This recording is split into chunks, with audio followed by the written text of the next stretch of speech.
I worked for Elon Musk in the early days of SpaceX. Twitter execs need to be ready to work with two different people, good Elon and bad Elon. When Elon first called me in 2001, I didn't know who he was. I'd never heard of PayPal. At the time, I was working as part of the space engineering team at Utah State University. He explained over the phone that he was an internet billionaire and he wanted to prove that humans could be an interplanetary species. Elon wanted to buy Russian rockets because they were cheaper than US rockets and had been told I was the guy to ask because I'd worked with the Russians.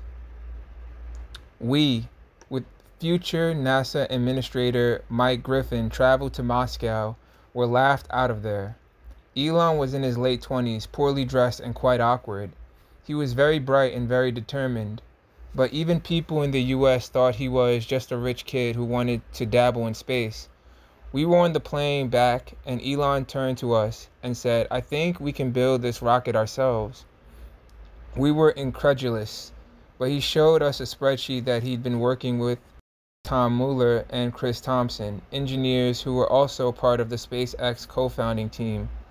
They were the initial plans for the Falcon 1, the first vehicle SpaceX built, and I was impressed. I was tired of dealing with the inefficiency of the government. The plans Elon showed me were exciting. I planned to see where it took me for a year or so.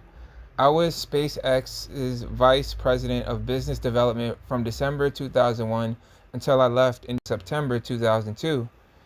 Elon and I conflicted too much. He yelled at me a couple times, and I would have had to change who I was to keep working there. Working with Elon was like working with two different people, the good Elon and the bad Elon. You never knew which one you were to get. The good Elon is very funny and charming. He brought you along with big ideas, and you got to be a part of it. The bad Elon would yell at you, and he would be quite frustrated.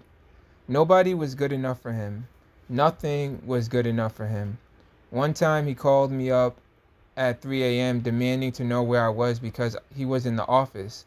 I told him I went to bed 3 hours ago. I need more sleep than that. He wanted me to get down there because there was work to be done. Elon wouldn't expect you to do anything he wouldn't do, but the lengths he's willing to go is unusual for most people. I suspect the same thing will happen at Twitter. From sheer force of willpower, I think he will enhance the productivity there. Another feature of working with Elon was that he always had a vision. With SpaceX, it was to have people on Mars. He expected you to be 100% aligned with that objective. It was always clear in his mind, but he didn't always make it clear to his employees. There was a lot of guesswork. I remember we were building tanks for the rocket and we got in a fight. I had given him an estimate for the tanks with the understanding we'd be building them ourselves, and he thought it was way too expensive. He yelled at me and he was really upset. He made me get out into Salt Lake City and look at truck tanks on the freeway and to a local steelworks factory to research these tanks and see if we could outsource them. It wasn't that he didn't trust my judgment. He just knew there was another way to approach the problem. I learned a lot, but I felt disrespected. I didn't need to be paid to be shouted at, so I walked away. There are people at Twitter who are going to need to decide whether they are 100% aligned with Musk's mission for it. If there are employees not aligned with that vision, he will chew them out and he will do it in a vicious way, which is his right as owner. If you're aligned with his vision and immune to a very strong boss who's very demanding of your time and your thoughts, then it's going to be a very fun ride. It depends on what people want in life. Not everybody sees their career as the most important thing. It's exciting being part of Elon Musk's vision.